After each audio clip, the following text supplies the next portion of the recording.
And the judge, He's my judge. he is, you like his face, he has I a like nice his shirt. face, doesn't he? You like his shirt? Okay, so that's the judge, and the judge is gonna ask you, do you have anything to say? And then I'm gonna lawyer after you. So I'm going to say yes, Your Honor. Yes, you Yes, are. Your Honor. Do you have anything that you would like to tell the court today? Yes, sir, I do. East St. Louis, a place of poverty, a place of pain, a place of hurt, a place of despair, a place I like to call the black hole. In 1989, East St. Louis was the murder capital of the United States.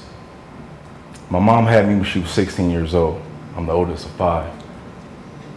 I have 2 younger brothers, Michael and Duane. I have 2 younger sisters, Quandra and Melanie, and we all have different fathers. It wasn't all bad in East St. Louis though. My Uncle Jerry, he was like my shining light. He was in the U.S. Army. He got to travel for a living. His house to me was like the Cosby house. I mean, they had food every night. Kids had their own bedrooms, things of that nature, things that I really wanted. My uncle saw what situation we were in. And my uncle, he reached out and attempted to adopt me. The adoption was going great. Last minute, my mom said no. She put a stop to it. My mom said no because she didn't want to give up legal. She didn't want to give up. She didn't want to give me up for adoption. She wanted just to do the legal guardianship thing.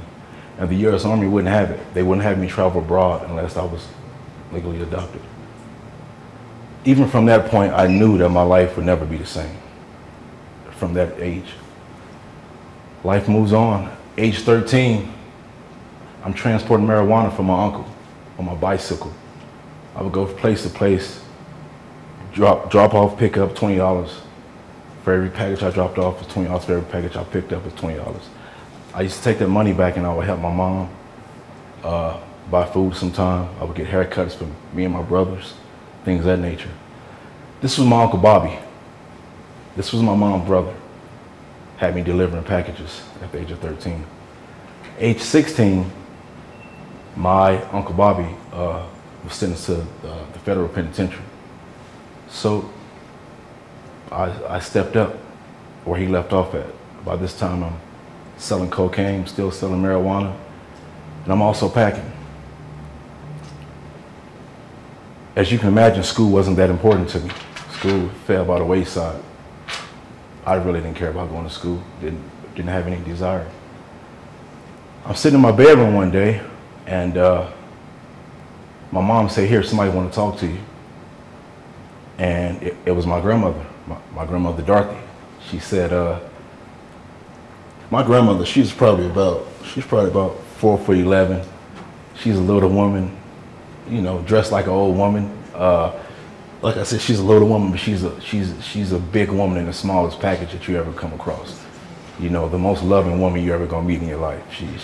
I love her to death. Even to this day, I love her to death. So my grandmother Dorothy said, "Baby, have you been going to school? What's happening in school?" I said, "Oh, Grandma, things are great. Life is good. I'm going to school."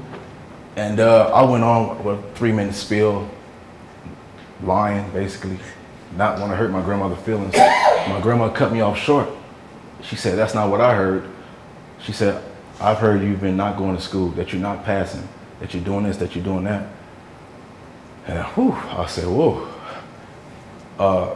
yes, ma'am. This is true." So my grandma Dorothy was talking to me about if I graduated high school, I would be the first man in my family to ever graduate high school. And she said, "Baby, I want you to promise me that you're gonna graduate high school." "Yeah, Grandma, I'm gonna graduate. I got you. After I hung up that phone, it sunk in on me that, wow, I really have to graduate high school now because I just promised the person I love more on this earth even than my own mom is my grandmother. And I made that promise.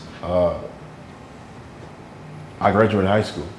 I started doing all the right things as far as going to school, but in the meanwhile, I'm still packing, I'm still selling cocaine, I'm still selling marijuana, and going to school all at the same time.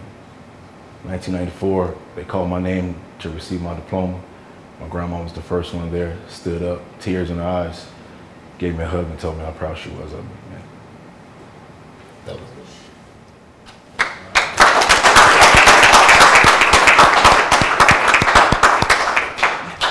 Your Honor, I had Terrence tell you those stories. It's okay. Sorry. I had Terrence tell you those stories because I think it's important to know how he developed that risk of with his family.